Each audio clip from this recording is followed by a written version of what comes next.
Well, first of all, thanks a lot for having me.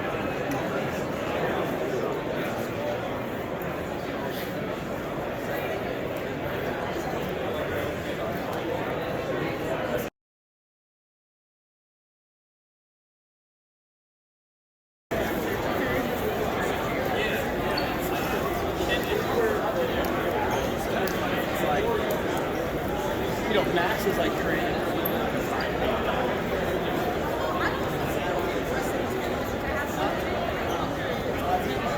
Like casual conversation. Alright, I'll see you around. Making way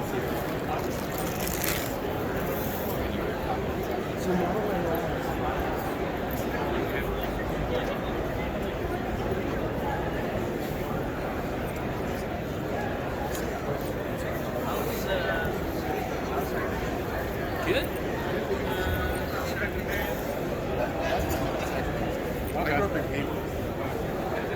Okay. Wait.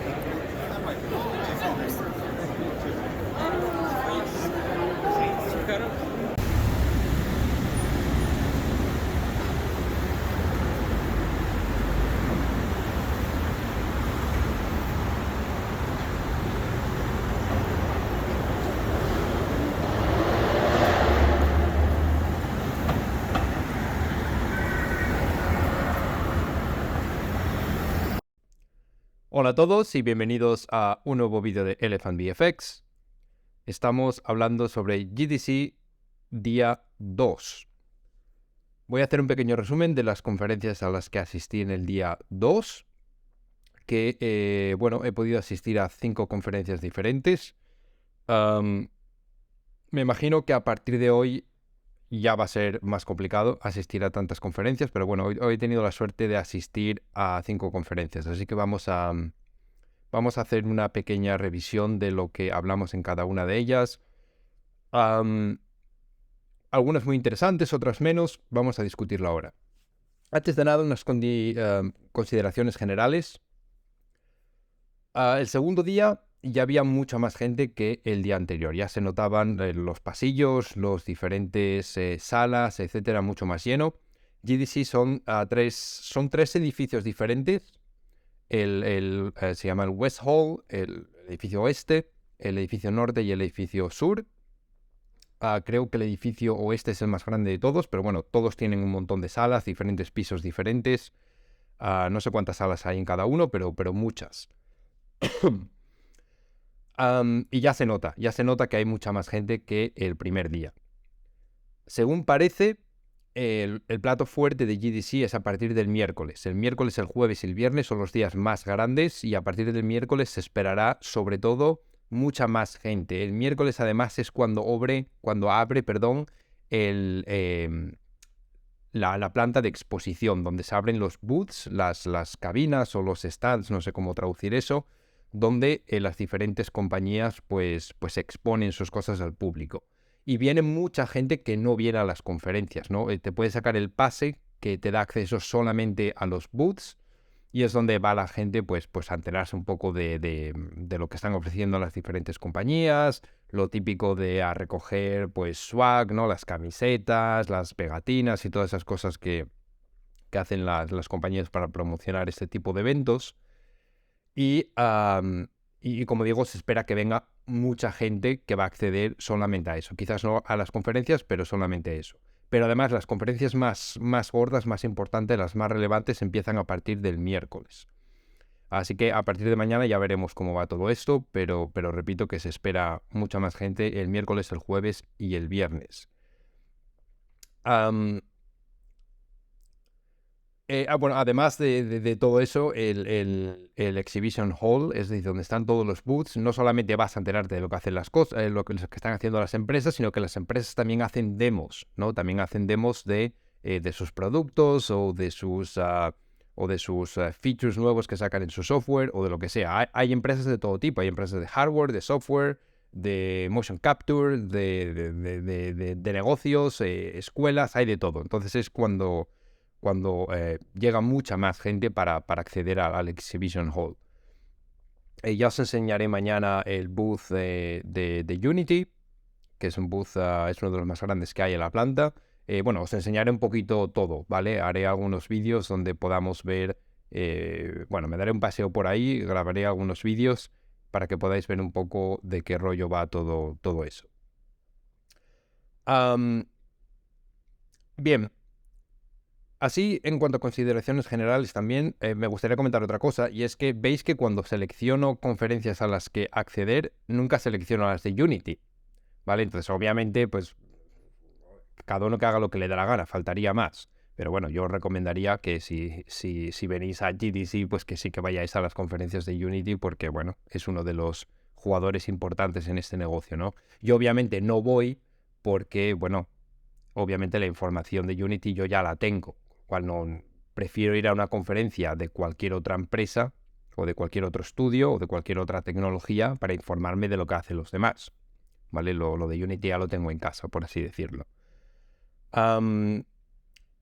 Se me ha olvidado comentarlo también, aparte de los 3 edificios que digo que forman parte de GDC, hay un edificio anexo también que se llama creo que el Yerba Buena, creo que se llama el edificio, que es más bien como un teatro, que este año se lo ha pillado todo Epic, ¿vale? Epic va a hacer ahí sus presentaciones, mañana hay varias presentaciones de Epic, de Unreal, y se han pillado este edificio para ellos, ¿no? Hay veces que se lo pillan unas empresas, a veces otras. Este año pues le ha tocado a Epic, que es un edificio pues es más pequeño en el sentido de que es solo un teatro, pero bueno, puedes controlarlo al 100%, no es como las diferentes salas de las conferencias que son las mismas para todos, ¿no? Entonces tú llegas como speaker, enchufas tu portátil y tienes tus proyectores y ya está. Si alquilas este teatro, pues puedes decorarlo como tú quieras, etcétera. Entonces, bueno, pues obviamente mañana cuando vaya a las conferencias de Unreal, de Epic, pues se notará, ¿no? Que estará mucho más vestido, que estará iluminado como ellos quieren, en fin, es casi como una keynote de Apple, ¿no? Repito que en función del año o en función del evento, pues ese edificio lo alquila una empresa u otra. Vale.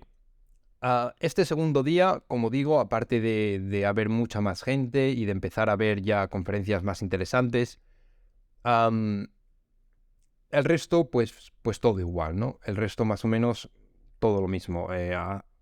Como siempre, ya habéis visto que he hecho la planificación el día anterior de lo que voy a ver hoy. Repito que he conseguido acceder a cinco conferencias diferentes. Vamos a echarle un vistazo ahora a todas ellas. Ya he empezado a encontrarme con gente conocida, es inevitable, yo creo, lo cual está muy bien, ¿no? Porque, bueno, te encuentras con colegas con los que has trabajado en el pasado y puedes empezar pues, a hacer networking y hablar de diferentes experiencias, etcétera. Me he encontrado, sobre todo, me ha hecho mucha ilusión, me he encontrado con 2 amigos, con Thomas Van Sekal, que a lo mejor a algunos suena porque es el que lleva la página de OpenColor.io. Si vais a los foros, siempre es la persona que responde a todo. Es una persona que conoce muchísimo el tema de ciencia de color, entre otras cosas, porque Thomas sabe de todo, la verdad. Y con Thomas trabajé en MPC en el 2011 o por ahí. Entre 2011 y 2013. Trabajamos en el mismo equipo y de hecho trabajamos juntos en varias películas. Y Thomas siempre fue un apasionado de todo lo relacionado con real time. Me acuerdo, pues eso, en el 2011 ya aparecía él con NPC, con las primeras generaciones de Oculus y con sistemas de desarrollo que todavía eran muy limitados y empezaba a poner cosas no recuerdo ni siquiera en qué motor de render real time lo hacía en aquella época. Pero bueno, se le veía que ya estaba muy interesado en todos estos temas. Y desde hace ya 7 años está en Weta, en la división de... No recuerdo exactamente cuál es el nombre de la división de Weta. No sé si es Weta Labs o Weta Special Projects o algo así creo que se llama. No lo toméis literal porque no recuerdo exactamente el nombre. Pero vamos, es la división de Weta que se encarga de temas... de proyectos especiales, ¿no? Que no son películas, no son series, sino que son otros proyectos en gran medida de real time. Es el equipo que hizo, por ejemplo, el corto del Meerkat y con Unreal hace 2 o 3 años ya y otros proyectos similares. Entonces, bueno, me he encontrado con Thomas, he estado por ahí tomando un café con él y bueno, poniéndonos un poco al día de lo que estamos haciendo todos esos años después, desde el 2013 más o menos, que no sabía nada de él. Y luego también me he encontrado con Lauren García, que a lo mejor alguno lo conocéis también, que es español, y con quien también trabajé en Double Negative en 2014 o 2015, por ahí supongo que sería 2016. em, em, que Lauren también trabajó en Pyro Studios hace ya muchos años. Creo que tuvo su empresa también en Madrid de videojuegos, Tequila Works creo que se llamaba, o Tequila Games. Y ahora desde hace ya 5 años o por ahí está trabajando en Sony, en PlayStation. Creo que está trabajando como supervisor de shading. Y nada, pues también me ha hecho mucha ilusión ver a Lauren. He estado tomando algo con él ayer y poniéndonos un poco al día también. Él vive aquí en California, en Los Ángeles. Y nada, ya está aquí establecido, como digo, trabajando en PlayStation. Muy interesante también, o sea que si queréis seguirlo por ahí, no sé si tiene presencia en redes sociales y demás, pero bueno, seguro que podéis encontrar algo de información sobre él. También, como digo, trabaja en PlayStation, o sea que también muy relacionado con todo lo que hago yo estos días. Y nada, luego ayer, después del evento, pues también tuve una serie de eventos de Unity a los que tuve que asistir por la noche, una cena y demás. Bueno, lo típico, ¿no? Cuando estás aquí en la sede central de Unity, pues te agendan diferentes actos sociales y diferentes reuniones a las que tienes que acceder con diferentes equipos de la empresa, básicamente. Así que ese es un poco el resumen del segundo día de GDC. Vamos a echarle un vistazo ahora a las conferencias. Bien, la primera conferencia a la que asistí me encantó, ¿vale? Es esta de aquí que dice Lego Star Wars Castaways, Building an Old Brick Wall.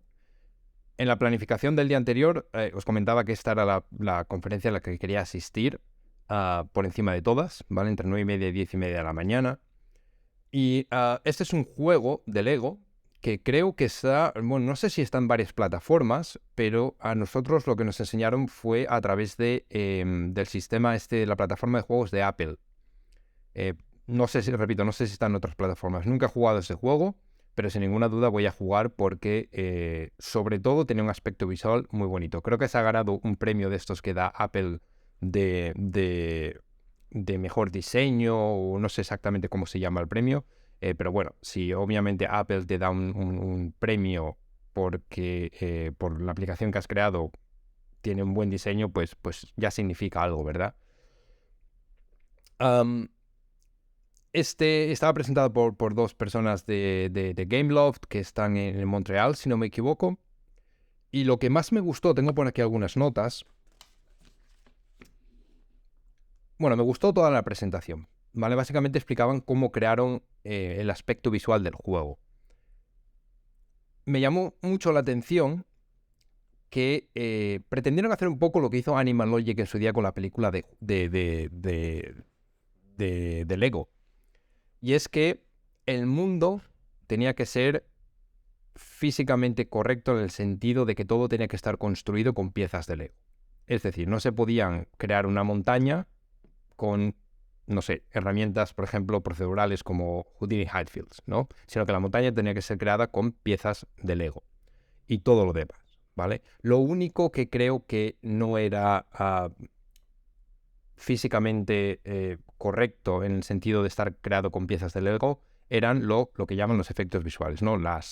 El fuego, el agua, ese tipo de cosas. Que, por ejemplo, la película de Animal Logic sí que es así.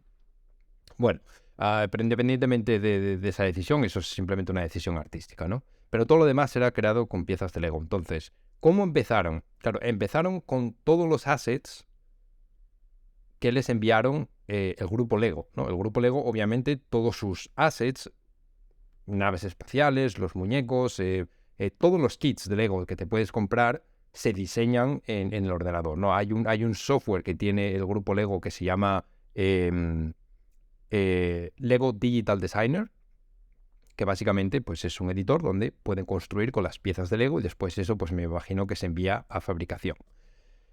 Así es como empezaron, es decir, recibían los modelos.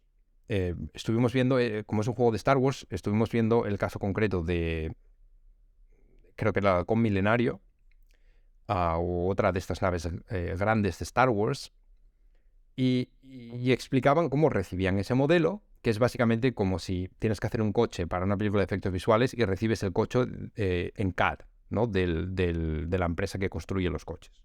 Obviamente esos modelos no están optimizados para utilizar en un pipeline de efectos visuales y mucho menos en un pipeline real time. Entonces montaron diferentes sistemas completamente automáticos, que les llevó un tiempo desarrollarlos, obviamente, para poder procesar todos esos datos y convertirlos en un asset de juego. Y era muy interesante porque básicamente lo que hacían era importar esos modelos que eran monstruosos, o sea, tenían miles y miles y miles de piezas de Lego, importarlos en Houdini, y lo que hacían era, por cada pieza de Lego, extraían un punto, ¿no? Entonces al final acababan con un point cloud representando el halcón milenario. Luego se crearon su propia librería de piececitas de Lego optimizadas para funcionar en real time y daban el cambiazo, es decir, ponían todos esos cubos optimizados en el point cloud que representaba cada una de las piezas. Pero obviamente, haber dicho así es muy fácil, y todos podríamos hacerlo, pero claro, hay que leer ahí un montón de información de si es una pieza de 1x1, de 2x2 o de 3x3, o en fin, toda la complejidad que lleva un modelo de Lego. Además de todo esto, después también eran capaces de discernir qué piezas daban al exterior y qué piezas daban al interior, porque obviamente todas las piezas que están por dentro, si tienes una pieza de Lego y luego tienes otra por encima y luego tienes otra por debajo, pues obviamente hay piezas que no se ven, pues montaron un sistema para discernir qué piezas se veían y qué piezas no, y las eliminaban, obviamente para ahorrar cantidad de polígonos, ¿no?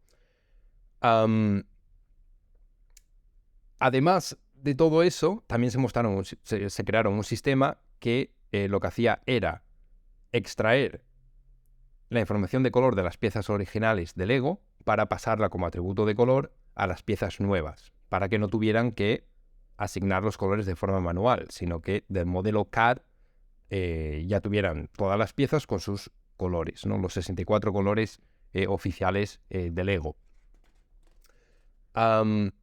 Y básicamente, pues, pasaron de tener, por ejemplo, en el halcón milenario, eran 65 millones de polígonos, perdón, 6.5 millones de polígonos, pasaron a tener 200.000 polígonos, ¿vale? O sea, que fijaros la cantidad de ahorro que tenemos ahí. Luego otro problema que me pareció fascinante, cómo lo solucionaron, era el tema de los studs. Los studs son los cubiletes de Lego.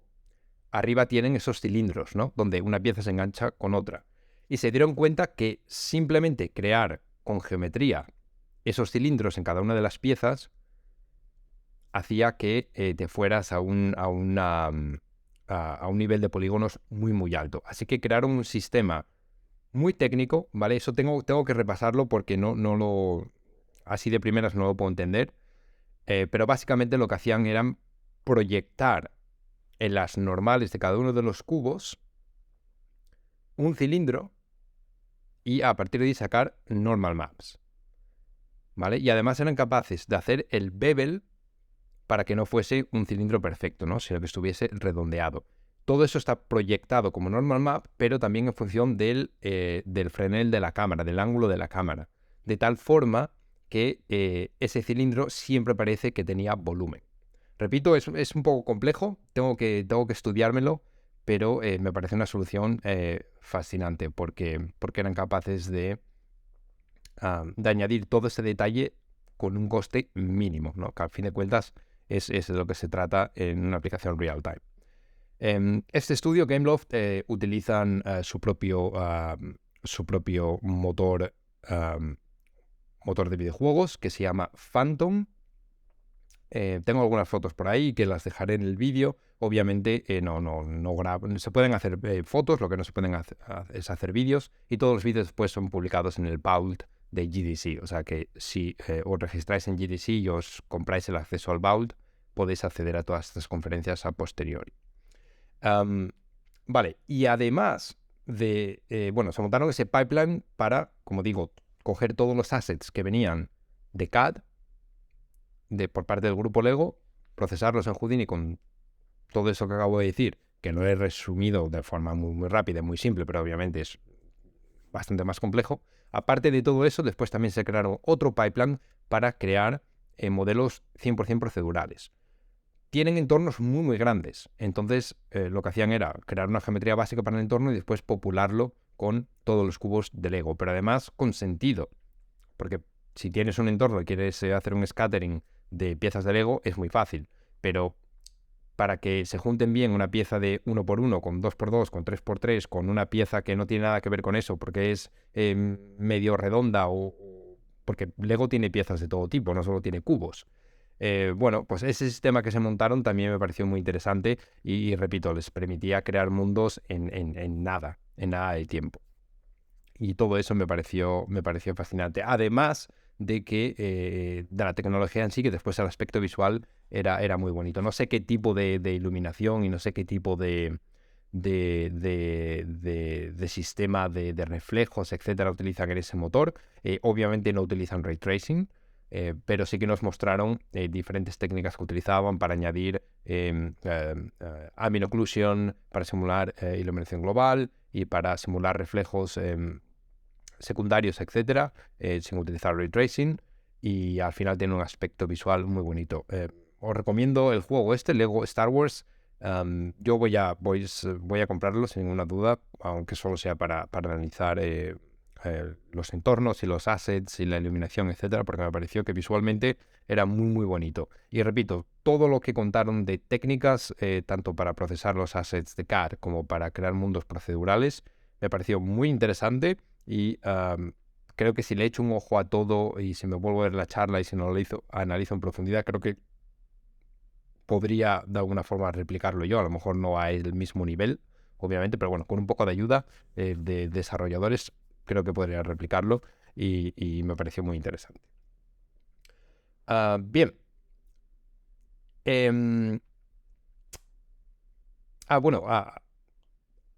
Sumado todo esto, después también había otro pase de scattering que era la vegetación de Lego, porque en Lego también hay palmeras, y hay árboles, y hay plantas, y hay otro tipo de vegetación que no son cubos, ¿no? Y también se montaron un sistema procedural para hacer un scattering de todo esto, pero que también tenía cohesión con el sistema procedural anterior de creación de entornos con cubos, ¿no? Y todas las plantas, etcétera, pues no había penetraciones, además podían controlar la densidad de forma muy fácil, pero siempre manteniendo la colocación de esa vegetación de forma que tenía sentido. Siempre se ponía la vegetación encima de los cilindros donde va incrustado esa vegetación, como lo harías en el mundo real. O sea que estaba muy bien. Repito, me encantó. Es una de las conferencias favoritas a las que he asistido y sin ninguna duda, en cuanto la suban al Vault de GDC, le echaré un vistazo. Vale, la siguiente, esta de aquí, era Workflows con USD, y teníamos aquí a Epic Games y a Autodesk. Dije ayer en la planificación que me apetecía muchísimo esta charla, sobre todo por el nivel de los ponentes, donde teníamos incluso un Vice President, Product Managers, etcétera, o sea, gente muy top, tanto de Epic como de Autodesk, y tengo que decir que fue una desilusión completa, ¿no? Fue una decepción enorme. Básicamente no sabían de qué estaban hablando, si me perdonáis la expresión.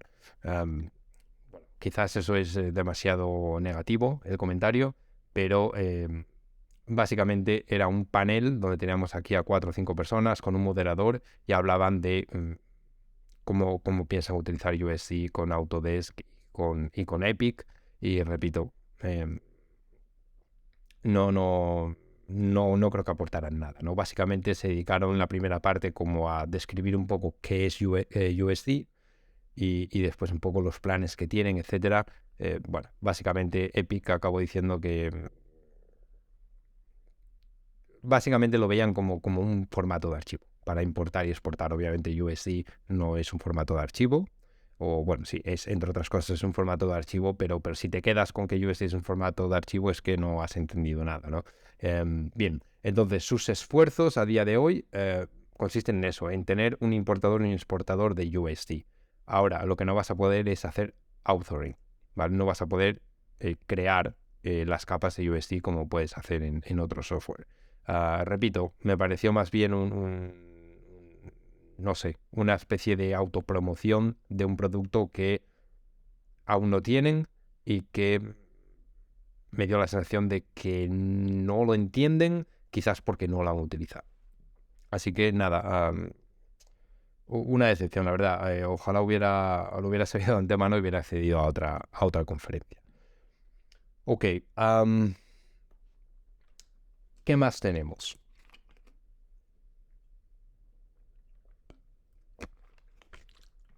La siguiente conferencia a la que asistí, esta de aquí, Level Design, ¿vale? Y básicamente es lo que aprendimos de Cyberpunk 2077, lo que nos enseñó sobre Non-Linear Level Design. Muy interesante esta conferencia. Esta conferencia es a nivel puramente narrativo, filosófico, si quieres, no era nada técnico, ¿vale? Que está bien siempre mezclar conferencias, no solo ir a conferencias técnicas, porque luego te cuesta mucho asimilar todo lo que has escuchado. Muy interesante sobre cómo diseñar niveles en un juego tan complejo como Cyberpunk 2077. Hablaron al principio de todos los problemas que tuvieron con Cyberpunk, que creo que fue bastante fail, ¿no? Cuando lo sacaron al mercado tenía muchos problemas, etcétera, y la gente no lo disfrutaba. No solo problemas técnicos, sino problemas narrativos. Y cómo intentaron arreglar todo eso. El ponente, que era un lead level designer en CD Projekt, un chico alemán, nos explicó un poquito lo que él considera el diseño de niveles a high level, ¿no? High level es el como a nivel básico en cuanto a narrativa se refiere, ¿no? No estamos hablando de diseñar un nivel de aquí pongo una planta, aquí pongo una farola, no, sino a nivel de experiencia del jugador. Y un poco pues lo desgranó todo en los pilares que él consideraba lo que son esos pilares high level, ¿no? Y básicamente pues eso, que cuando diseñas un nivel, el resumen es que tiene que centrarse 100% en la historia y en la experiencia del jugador. Todo lo demás son luces de colores, ¿vale? Si no funciona a nivel de historia y a nivel de experiencia, el nivel no funciona. Explicó, creo que lo desgranó en 5 ideas básicas que uno necesita desarrollar a la hora de crear niveles. Y básicamente de eso trató la conferencia. Muy informativa, ¿vale? Muy informativa. A la gente que esté interesada en diseño de niveles, les recomiendo esta conferencia que estará en el Vault, pues cuando termine GDC, me imagino. No sé si ya lo están subiendo estas cosas y lo suben día a día, o me imagino que no, porque es mucho trabajo editar y todo eso, o sea que lo harán a posteriori, me imagino. Repito, no es algo que a mí me afecte directamente a mi trabajo ni indirectamente, ya que yo no me dedico a hacer niveles para juegos, ni mucho menos, pero siempre está bien aprender estas cosas, y sobre todo de un proyecto tan complejo como este Cyberpunk 2077, ¿no? Te das cuenta realmente de que cuando estás jugando un videojuego no piensas en estas cosas, obviamente, simplemente vas por ahí matando bichos, pero claro, todo lo que hay detrás en todos los departamentos, ¿no? Y todo el trabajo y todos los profesionales que hay para crear una experiencia satisfactoria es muchísimo trabajo, ¿no? Entonces este tipo de charlas te ponen un poco en la realidad y te das cuenta de que, bueno, realizar un juego no es tarea fácil. La siguiente conferencia a la que asistí, esta me gustó mucho, fue una conferencia cortita, pero me gustó mucho, The Art of Making Vistas. Entre otras cosas porque aprendí una cosa nueva ya simplemente en el título, que es que vistas es un trabajo, es un rol diferente en un estudio de videojuegos, ¿no? No es un entorno. Tú tienes a los environment artists y después tienes a los vistas artists. Los vistas son las partes del entorno que no forman parte del gameplay. Las partes del entorno donde los jugadores nunca pueden acceder.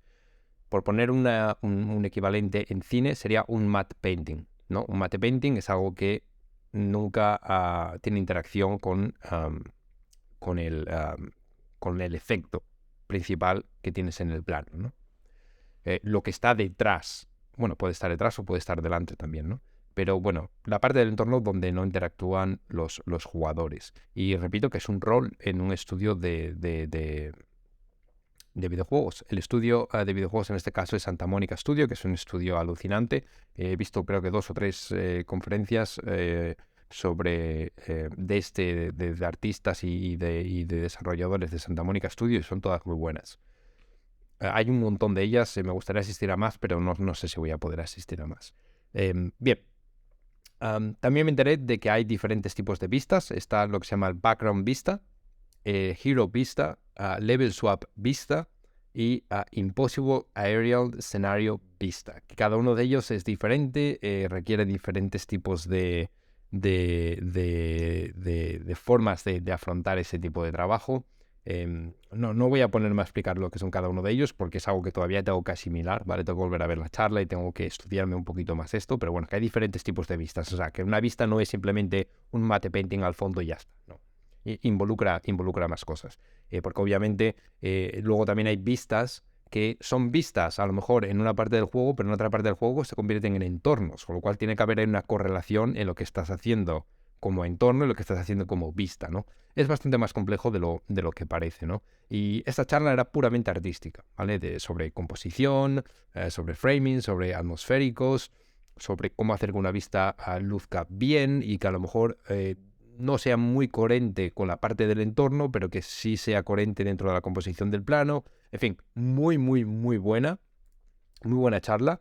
Me gustó mucho y sin ninguna duda me inspiró bastante. Además, también me gustó mucho porque aplican técnicas muy parecidas a las que utilizábamos en matte painting hace años en efectos visuales, ¿no? Con volumétricos globales como niebla en el fondo, etcétera, pero también con volumétricos locales como niebla entre montañas, nubes, etcétera, pero todo de forma muy, muy, muy, muy eficaz y muy barata, porque, bueno, está ahí en el fondo, no puedes meter nubes volumétricas, no tienes que hacerlo con cards y tienes que hacerlo con trucos para que sea todo muy, muy barato de renderizar, que haya muy pocos stroke holds, etcétera. Bueno, lo típico con lo que tenemos que lidiar en tecnología real time. También cómo utilizar assets de forma modular, cómo utilizar terrenos, cómo utilizar, en fin, un poquito todas las herramientas disponibles para crear algo que visualmente sea atractivo, pero que sea muy, muy barato de renderizar. Repito, muy buena y me veré esta charla otra vez. Bien, y luego ya la última charla del día, esta de aquí, que dice workflows no destructivos, reinventando la producción de contenido en la franquicia de Forza Motorsport. Esta también fue muy interesante por parte de Microsoft. Esta era más técnica, era una mezcla de técnica y arte, que son, bueno, a fin de cuentas las más interesantes, yo creo, cuando se mezclan arte y técnica o tecnología y arte. Y básicamente era sobre workflows procedurales para crear principalmente los tracks, ¿no? Los circuitos de carrera que se pueden ver en la franquicia de Forza, de cómo empiezan con LiDAR scans de todos esos circuitos y cómo los transforman en assets que puedan ser utilizados en un motor real time.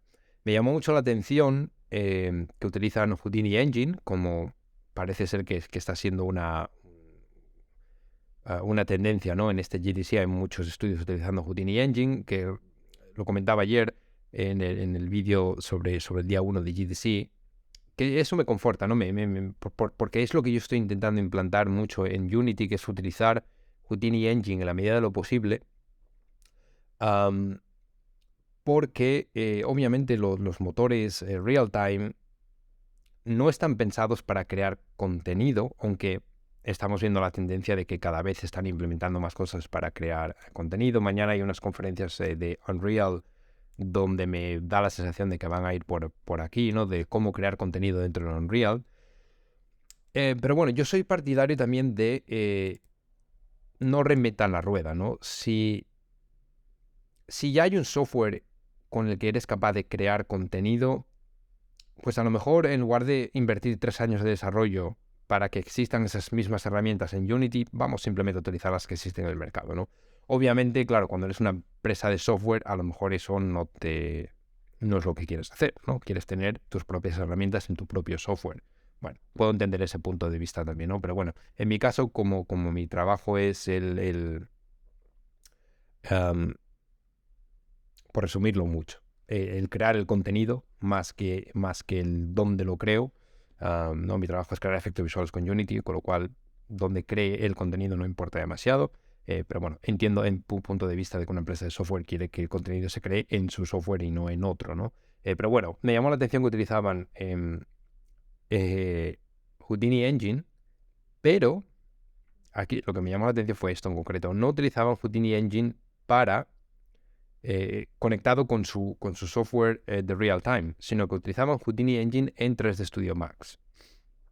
Parece ser que en Microsoft, en este estudio donde hacen Forza Motorsport, bueno, son usuarios de 3D Studio Max desde hace mucho y no han querido forzar a sus empleados a aprender Houdini y utilizar Houdini, cosa que me parece, pues, bueno, la decisión cada uno tome la que quiera, sino que les han hecho herramientas utilizando Houdini y el Bridge utilizando Houdini Engine dentro de 3D Studio Max para que puedan hacer lo mismo dentro de 3D Studio Max como si estuvieran en Houdini, ¿no?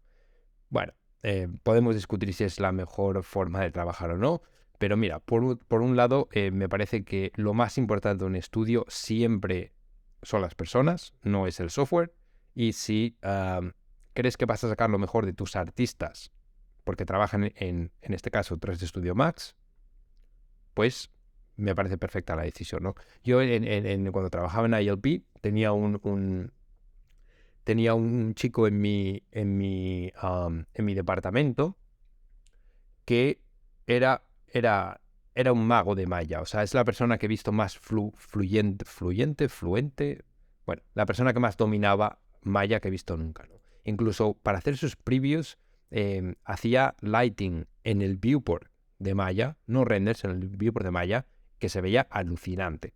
No sé cómo lo hacía, pero bueno, era un crack en Maya. Y era, además de ser muy bueno, era extremadamente rápido. Entonces, cuando migramos el departamento de Assets, el departamento de Lighting, el departamento de Environments y el departamento de Set Dressing y de Layout a Houdini, esta persona era muy reacia. No quería aprender Houdini, básicamente.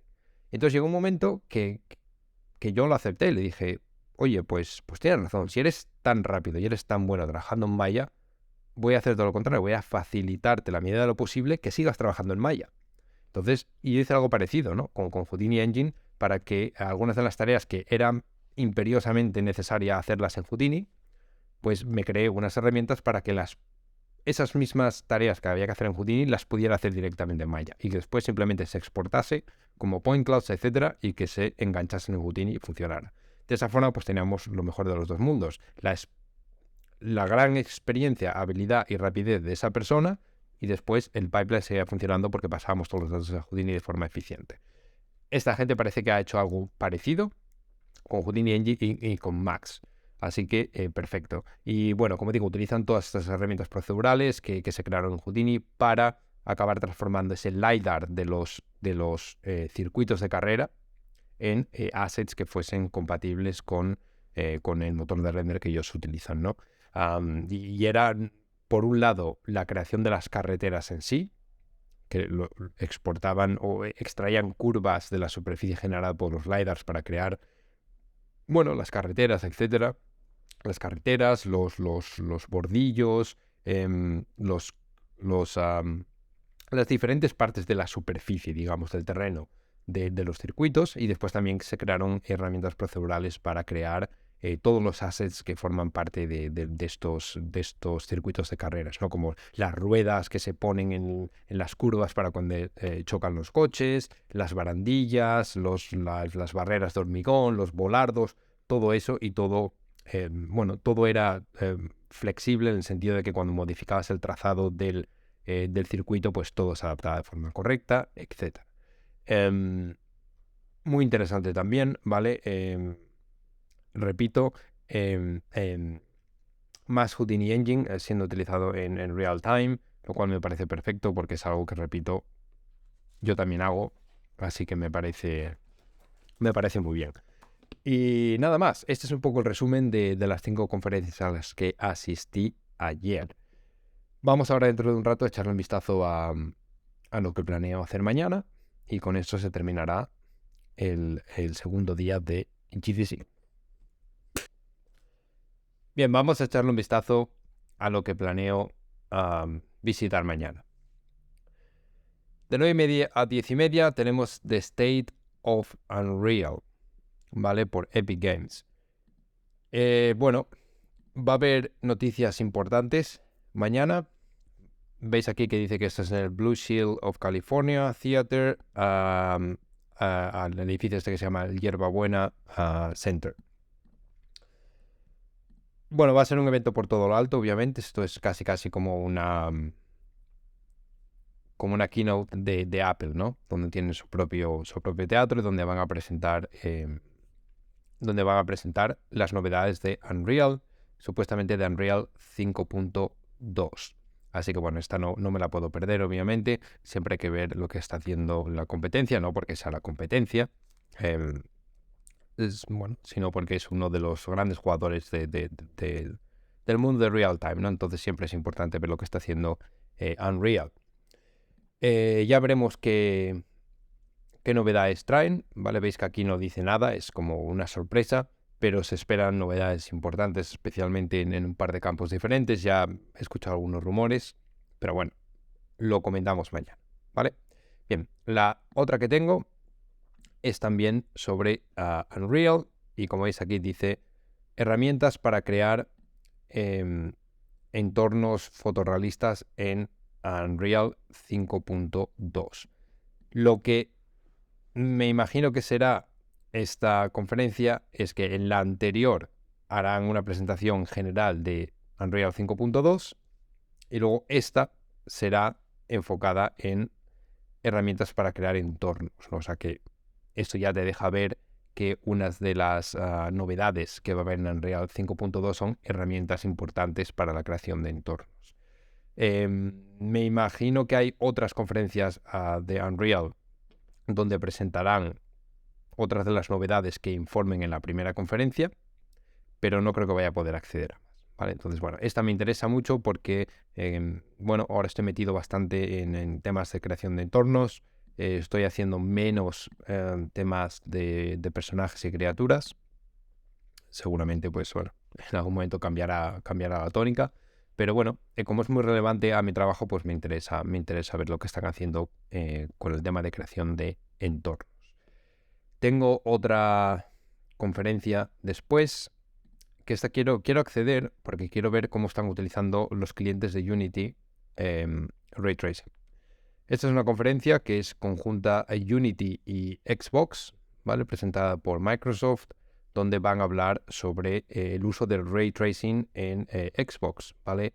Que no deja de ser algo muy, muy importante, porque en las consolas, siendo realistas, no se utiliza Ray Tracing, o se utiliza muy, muy, muy, muy poco y en algunos sitios muy concretos, ¿no? Porque bueno, las consolas tienen la capacidad que tienen. Este es un juego de Lego también, ¿vale? Ayer vimos una conferencia de Lego que fue espectacular. Ese es un juego completamente diferente de Lego y utiliza Ray Tracing. No sé a qué punto utilizan Ray Tracing. Obviamente no utilizarán Ray Tracing para todo, porque repito, es imposible utilizarlo en una consola. Pero bueno, a ver cómo utilizan Ray Tracing, si lo utilizan para iluminación global o si lo utilizan para reflexiones o para qué lo utilizan. Saldremos de duda, ¿no? Am, am, Aunque normalmente digo que pues a mí no me interesa ir a las conferencias de Unity porque es información que ya tengo. Bueno, en el caso de juegos, yo no estoy metido en juegos, ¿vale? Yo en Unity no hago juegos, con lo cual me interesa ver cómo lo están utilizando en juegos y sobre todo me interesa ver la perspectiva de un cliente, en este caso de Microsoft, ¿no? De Xbox, cómo están implementando las soluciones de Ray Tracing de Unity en sus consolas. Así que a ver de qué va esta conferencia. Espero que no sea muy técnica. Me da la sensación de que la parte de Unity a lo mejor no es demasiado técnica, pero cuando entre Xbox a hablar de DirectX 12, me imagino que va a ser bastante más técnico. A ver qué se espera de ahí. Y veis que aquí tengo un gap bastante grande, es decir, las dos primeras conferencias, una es a las 9:30, de 9:30 a 10:30, la siguiente es de 11 a 12, ¿vale? Y la siguiente es de 12:30 a 1:30. Bien, a partir de la 1:30 no tengo ninguna conferencia, tengo simplemente esta al final del día de 5 a 6, porque entre 2 y 5 voy a estar ocupado con reuniones. Tengo varias reuniones en la oficina de Unitec en San Francisco, así que no voy a poder acceder a ninguna conferencia, lamentablemente. Pero bueno, es lo que hay. Entonces, para el final del día tengo esta aquí, que dice creación de entornos realistas en Unreal Engine con Houdini. ¿Vale? Entonces, como veis, otra vez estamos metiendo Houdini Engine en motores de real time, en este caso Unreal.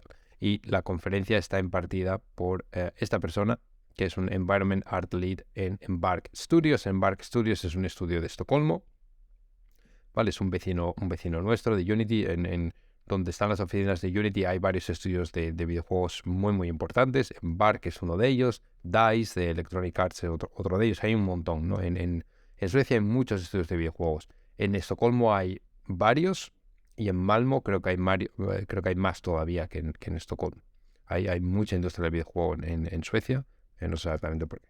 Bueno, y bueno, si leéis un poquito aquí la descripción, básicamente están hablando de utilizar LiDARs y utilizar herramientas de creaciones de entornos como Gaia y Quad Spinner, etcétera, y a ver de qué hablan.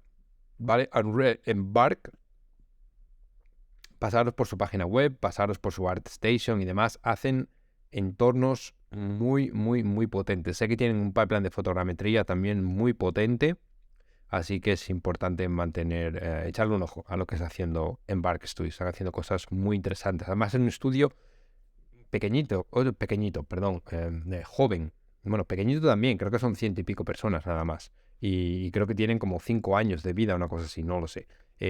Embark Studios es un estudio que lo montaron los de DICE, ¿vale? DICE, que me imagino que lo conocéis, el estudio que hizo Battlefront y el que hizo estos juegos súper grandes de Electronic Arts. Creo que varias personas se fueron de ahí y montaron Embark Studios y luego también se han ido consecuentemente llevando a mucha gente de DICE. Hay gente muy, muy potente en Embark Studios. También me interesa, repito, porque también utilizan Houdini, en este caso con Unreal, que es el workflow que yo estoy intentando implementar en Unity también. Así que me imagino que va a ser muy, muy interesante. Veis que aquí están utilizando como setups, PDG, etcétera. Bueno, es que esto es exactamente todo lo que estoy haciendo yo también. Así que me interesa muchísimo. Ok, pues nada, para mañana solo tengo estas 4. En el mejor de los casos podré acceder a las 4, pero si me sale algo durante el día seguramente no voy a poder acceder a alguna de ellas. No sé si esta del final del día voy a poder acceder. Repito que a partir de las 2 estoy ocupado. Las 3 de por la mañana creo que no tenga ningún problema para verlas, pero después de la comida no sé si voy a poder regresar al evento, pero si puedo iré a esta de Embark Studios. Y este es el programa para mañana, ¿vale? Así que mañana haremos otro vídeo y haremos una pequeña revisión de estas 4 conferencias, a ver de qué hemos hablado. Grabaremos el vídeo de qué es lo que planeo ver el jueves, ¿vale? Mañana es miércoles, va a ser el día grande, el día donde se abre el Exhibition Hall y donde se espera muchísima gente. Así que haré una pequeña review de cómo fue todo eso.